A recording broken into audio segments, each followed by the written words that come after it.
Bismillahirrahmanirrahim. Assalamualaikum warahmatullahi wabarakatuh. Alhamdulillahirabbil alamin wassalatu wassalamu ala Rasulillah wa ala alihi washabihi wa mawalah amma ba'd.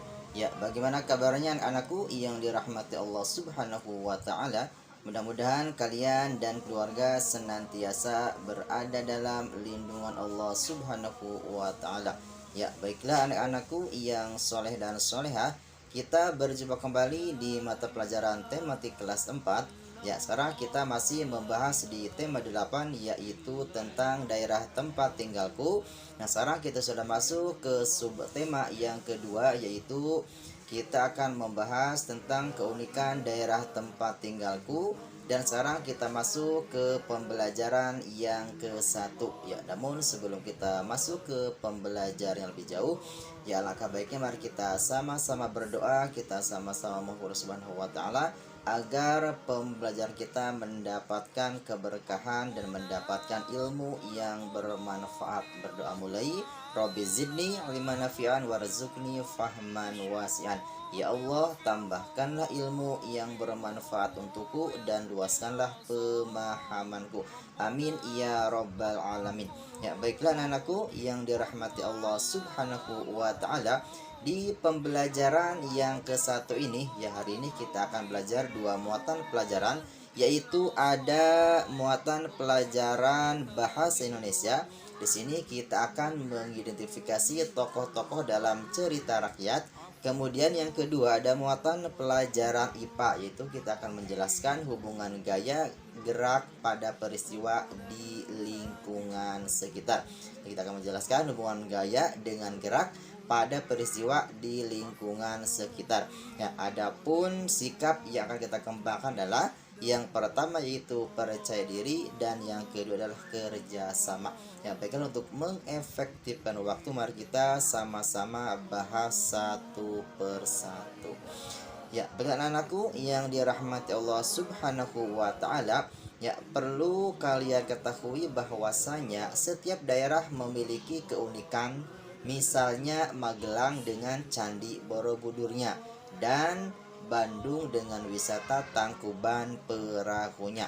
Nah, kira-kira apa keunikan daerah tempat tinggalmu?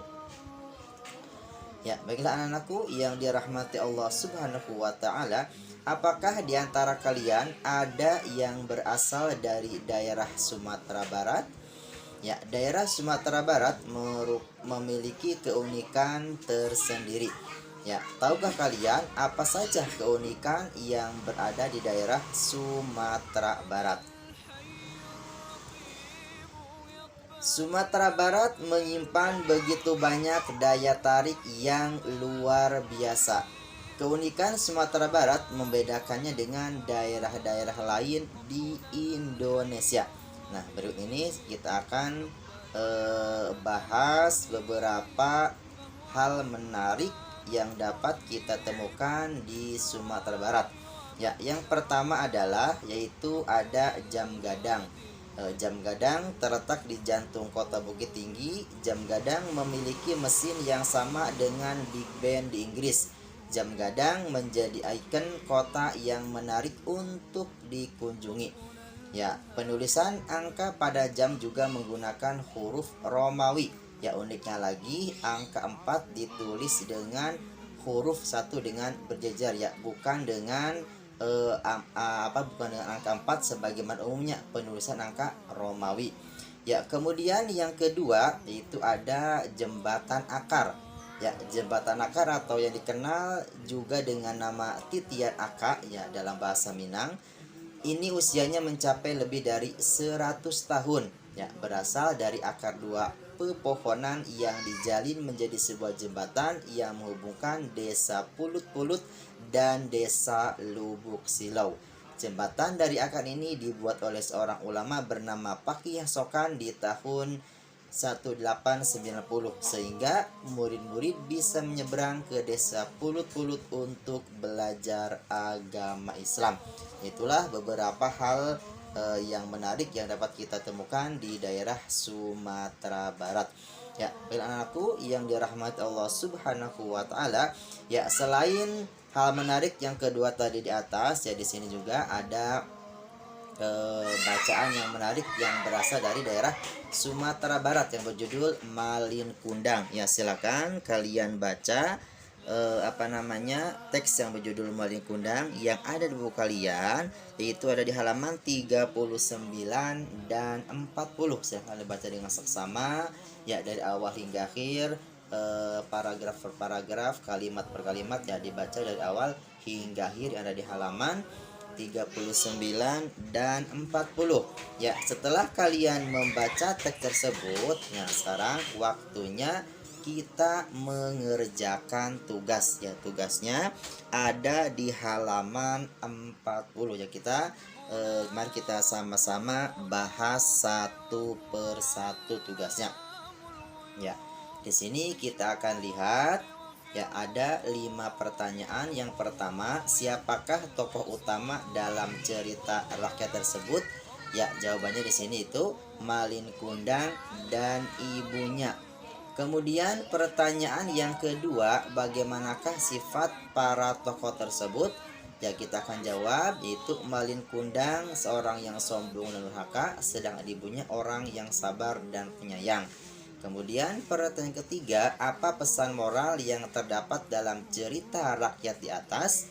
Ya, pesannya adalah dalam keadaan apapun kita harus tetap berbakti kepada kedua orang tua, yaitu terutama ibu. Kita tidak boleh durhaka kepada ibu. Kemudian yang keempat, tuliskan kembali cerita tersebut dengan menggunakan kalimatmu sendiri. Jadi untuk jawaban yang nomor 4, silahkan kalian jawab dengan kalimat kalian masing-masing. Dan pertanyaan terakhir yang kelima yaitu tuliskan tokoh utama dan tambahan dalam cerita tersebut. Kita sama-sama jawab. Tokoh utamanya Malin Kundang dan ibunya, sedangkan tokoh tambahannya ada istri Malin Kundang dan masyarakat sekitar. Yaitulah 5 pertanyaan berdasarkan teks cerita yang berjudul Malin Kundang. Ya, baiklah anakku yang dirahmati Allah Subhanahu wa taala, Ibu Malin Kundang dengan sangat sabar menunggu kedatangan putranya di pelabuhan. Ya, pelabuhan merupakan sebuah tempat yang ramai dan penuh dengan aktivitas. Nah, kemudian pernahkah kalian pergi ke sebuah pelabuhan? Nah, kira-kira apa yang kalian amati di sebuah pelabuhan tersebut?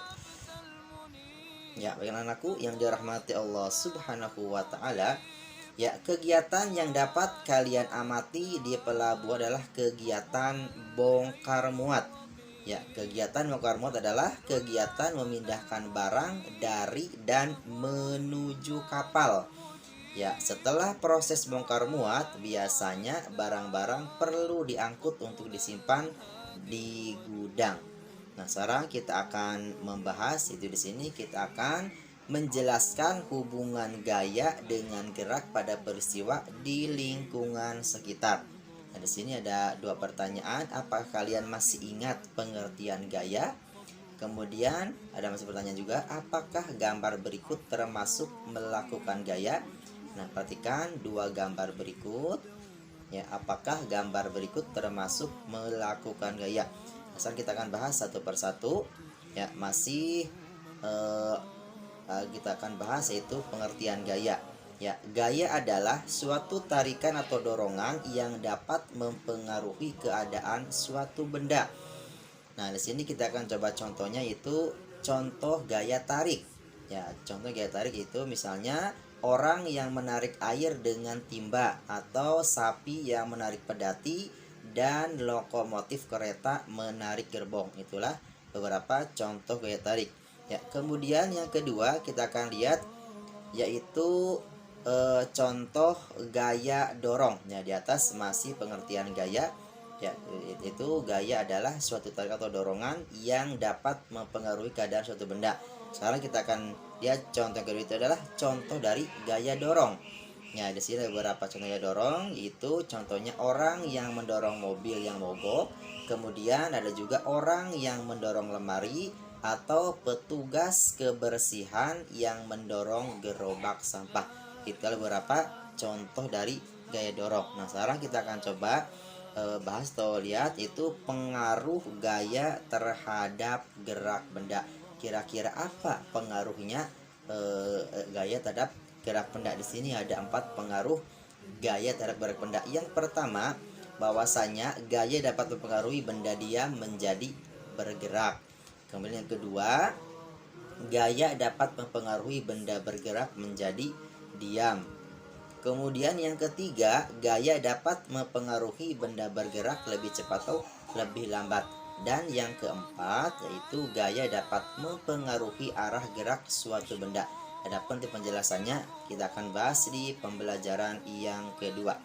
Ya, dengan anakku yang dirahmati Allah Subhanahu wa taala, ya setelah kita mempelajari atau membahas pengaruh gaya terhadap gerak benda, nah sekarang kita akan waktunya berlatih kembali. Ya, silakan lihat di buku cetak kalian.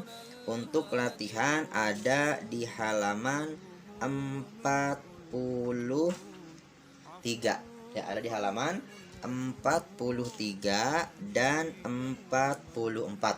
Di sini ada 4 pertanyaan. Mari kita sama-sama bahas satu persatu. Yang pertama, apakah perbedaan antara teks fiksi dan non fiksi? Ya, berikan pendapatmu. Ya, di sini kita jawab. Nomor 1, teks fiksi adalah teks yang berisi rekaan atau hayalan. Adapun teks non fiksi adalah teks yang sesuai dengan kenyataan. Yaitu jawaban nomor 1. Kemudian pertanyaan nomor 2, jelaskan perbedaan tokoh utama dan tokoh tambahan. Yang kita sudah bahas di pertemuan sebelumnya, bahwasanya tokoh utama adalah yaitu tokoh yang amat potensial untuk menggerakkan alur cerita. Ya, adapun tokoh tambahan yaitu tokoh yang tidak begitu besar pengaruhnya terhadap alur cerita. Nah, kemudian di sini untuk pertanyaan nomor 3, ya bacalah cerita singkat berikut. Ya, silakan kita baca di sini. Ada cerita itu adalah seekor landak dengan seekor kura-kura. Ya, setelah dibaca kita sama-sama jawab pertanyaannya. Di bagian A, ya 3 bagian A ada pertanyaan, siapakah tokoh utama dalam kisah singkat di atas? Ya, itu tokoh utamanya adalah landak atau seekor landak.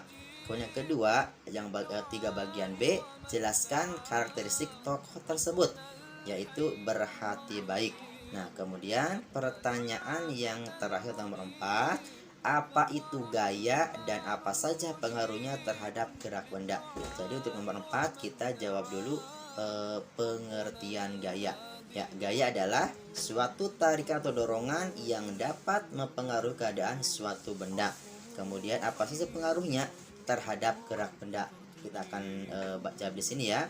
Yang pertama, gaya dapat mempengaruhi benda diam menjadi bergerak. Kemudian yang kedua, gaya dapat mempengaruhi benda bergerak menjadi diam. Yang ketiga, gaya dapat mempengaruhi benda bergerak lebih cepat atau lebih lambat.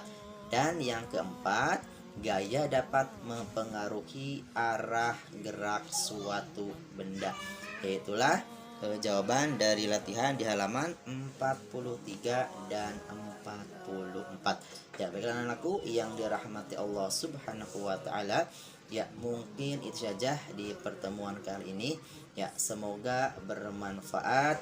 Ya, sampai jumpa lagi di video pembelajaran selanjutnya.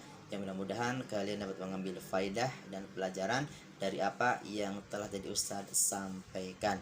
Ya, baiklah, mari kita sama-sama tutup pembelajaran ini dengan sama-sama membaca doa kafaratul majlis. Subhanaka Allahumma wa bihamdika asyhadu an la ilaha illa anta astaghfiruka wa atubu ilaik.